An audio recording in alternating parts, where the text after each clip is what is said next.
स्वागत है आप सभी का हमारे भक्ति कहानी चैनल पर। हरे कृष्णा। भक्तों, एकादशी की महिमा अनंत है। इसे सबसे शुभ दिन बताया गया है। भगवान श्री हरि के भक्त भगवान श्री हरि को प्रसन्न करने के लिए एकादशी तिथि पर व्रत रखते हैं। इस एकादशी तिथि को चिंतामणि तुल्य निधि के समान, कल्पतरु स्वरूप के समान अथवा समस्त वेदों के समान कहा गया है। एकादशी तिथि भगवान श्री कृष्ण को बहुत प्रिय है। जो लोग भगवान श्री हरि को प्रसन्न करना चाहते हैं वे एकादशी का व्रत जरूर रखते हैं। आज की वीडियो में आप जानेंगे पुत्रदा एकादशी कब है, पूजा विधि और पारण का समय क्या रहेगा, श्री हरि को किस चीज का भोग लगाएं और जो भक्तगण संतान प्राप्ति या पुत्र प्राप्ति चाहते हैं इस दिन लड्डू गोपाल जी की पूजा कैसे करें और किस मंत्र के जाप से आप अपनी मनोकामना पूरी कर सकते हैं।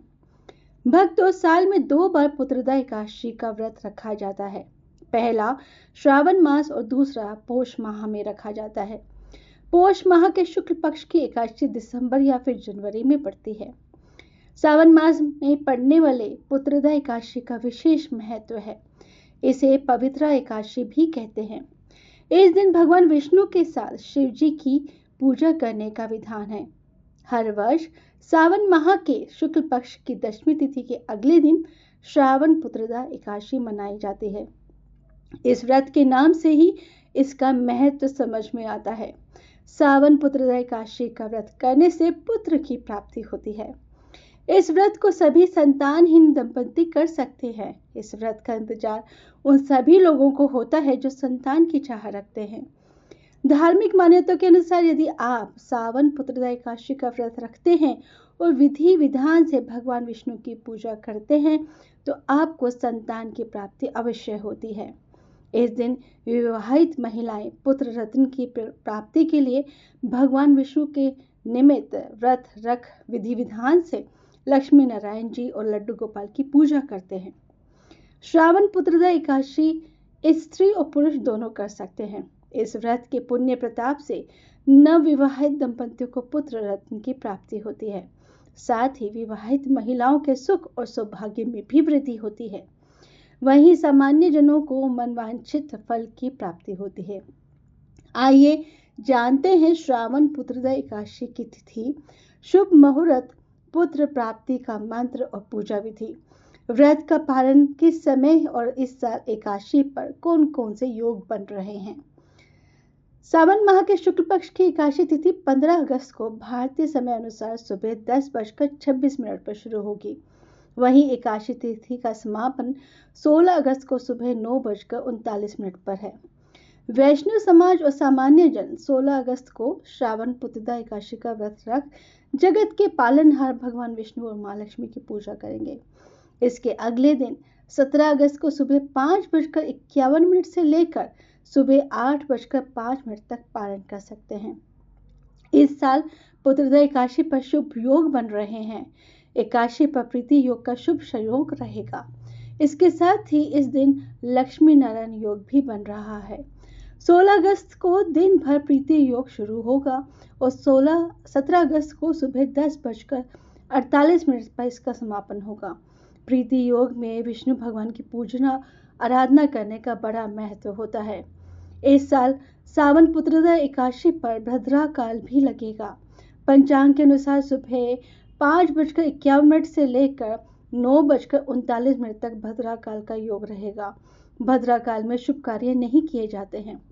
अब जानते हैं पुत्रदा एकादशी व्रत की विधि। सबसे पहले जानते हैं कि व्रत के लिए कौन कौन सी पूजा सामग्री चाहिए। पुत्रदा एकादशी में विष्णु भगवान की पूजा के लिए हल्दी, अक्षत, कुमकुम, पीले फूल, पीले फल, पीले वस्त्र, तुलसी दल, आंवला, नारियल, मिठाई और पुत्रदा एकादशी की कथा अवश्य शामिल करें। यदि आप सावन पुत्रदा एकादशी का व्रत रखेंगे तो आपको उस दिन ब्रह्म मुहूर्त में सुबह 4:30 बजे से लेकर 5:00 के बीच स्नान आदि से निवृत्त हो जाना चाहिए। उसके बाद व्रत और पूजा का संकल्प करके व्रत रखना चाहिए। संकल्प के लिए आप मंदिर में भगवान की मूर्ति या फोटो के सामने अपने हाथ में जल लेकर मन ही मन अपनी मनोकामना कहते हुए संकल्प करें कि मैं आज पवित्र मन से श्री हरि और माता लक्ष्मी की कृपा प्राप्ति हेतु एकादशी व्रत को विधिवत रूप से करूंगा या करूंगी। पूरे दिन क्रोध, लोभ और बुराई से दूर रहकर प्रभु भक्ति में पूरे शुद्ध मन से रहकर व्रत का पालन करूंगा। भगवान विष्णु की पूजा आप सूर्योदय के बाद भी कर सकते हैं। इस दिन व्रत रखने वाले लोगों को व्रत से पहले दशमी के दिन सात्विक भोजन करना चाहिए।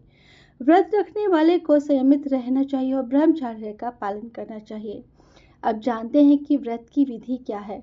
आप सुबह जल्दी उठकर स्नान करें और घर के मंदिर में दीपक जलाएं। भगवान विष्णु का गंगा जल से अभिषेक करें। भगवान विष्णु का गंगा जल से अभिषेक करें। भगवान विष्णु को पुष्प, तुलसी दल, तिल, फूल और पंचामृत अर्पित करें। भगवान विष्णु के आगे घी का दीपक जलाएं और कलश स्थापित करें। कलश को लाल कपड़े से बांधकर उसकी भी पूजा करें। धूप, दीप आदि से भगवान विष्णु की पूजा करें। नैवेद्य और फलों का भोग लगाएं और प्रसाद सभी में बांटें। पूजा के दौरान भगवान विष्णु को पीली मिठाई का भोग लगाना चाहिए, क्योंकि पीला रंग भगवान श्री हरि का प्रिय माना जाता है।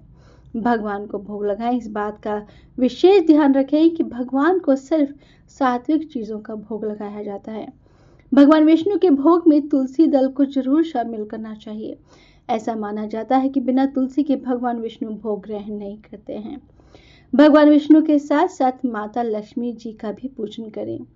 इस दिन पीपल के पेड़ में जल अर्पित करना भी शुभ माना जाता है और अंत में पूजा करके आप आरती करें। पूरे दिन व्रत रखें।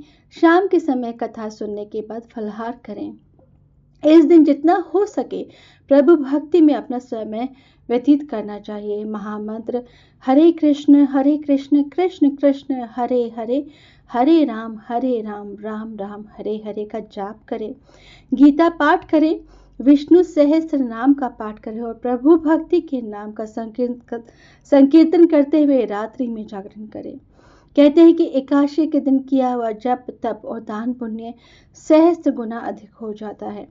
व्रत के अगले दिन द्वादशी पर किसी जरूरतमंद व्यक्ति या ब्राह्मण को भोजन कराकर, दान दक्षिणा देकर, तुलसी दल और पीले फल से शुभ मुहूर्त में व्रत का पालन करें।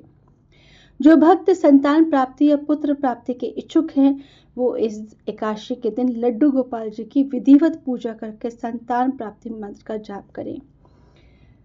जानते हैं कि लड्डू गोपाल जी की पूजा किस तरह से की जाती है। लड्डू गोपाल जी को उत्तर पूर्व दिशा में चौकी पर पीले या लाल कपड़े पर बिठाएं। उन्हें दूध, दही, घी, शहद और गंगा जल से स्नान कराएं। स्नान के बाद उन्हें नए वस्त्र पहनाएं और माताएं जैसे अपने नवजात बच्चों की तरह से उनका श्रृंगार करें। उन्हें माथे पर चंदन लगाएं और सिर पर मुकुट पहनाएं। हाथ में बांसुरी दें और मोर पंख लगाएं। कुंडल और बाजूबंद भी पहनाएं। देशी घी का दीपक जलाकर उनकी आरती करें और मंत्रों का जाप करें। संतान प्राप्ति के लिए पुत्रदा एकादशी के दिन आप इस मंत्र का 108 बार जाप कर सकते हैं। मंत्र है ओम कृष्णाय विद्महे दामोदराय धीमहि तन्नो विष्णु प्रचोदयात्। एक और मंत्र है जिसका आप जाप कर सकते हैं।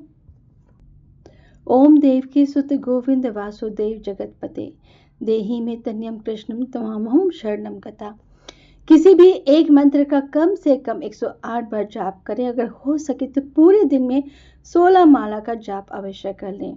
मान्यता है कि ये उपाय संतान प्राप्ति के लिए बेहद लाभदायक है। पूजा के दौरान आप कृष्ण चालीसा का भी पाठ कर सकते हैं। लड्डू गोपाल जी की पूजा के बाद आप उन्हें माखन, मिश्री, बूंदी के लड्डू, खीर, हलवा, फल, मिठाई, पंचामृत, सूखे मेव, जनेऊ, नारियल, पान, दक्षिणा वगैरह का भोग लगाएं।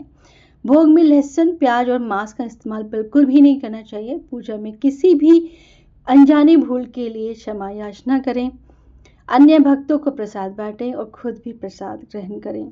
जो मनुष्य इस एकादशी का व्रत गंभीरता से करता है, उसे इस लोक में पुत्र की प्राप्ति होती है तथा मृत्यु के पश्चात उसे मोक्ष की प्राप्ति होती है। पुत्रदा एकादशी की महिमा का अध्ययन करने अथवा सुनने से अश्वमेध यज्ञ के समान पुण्य की प्राप्ति होती है। भक्तों, आशा करती हूँ कि आप इस वीडियो में दी गई जानकारी से पूरा लाभ उठाएंगे और भक्ति पूर्वक इस व्रत को सही प्रकार से करके अपनी मनोकामना पूरी करेंगे। अगर आपको ये वीडियो पसंद आई है तो कमेंट बॉक्स में हरे कृष्ण अवश्य लिखें।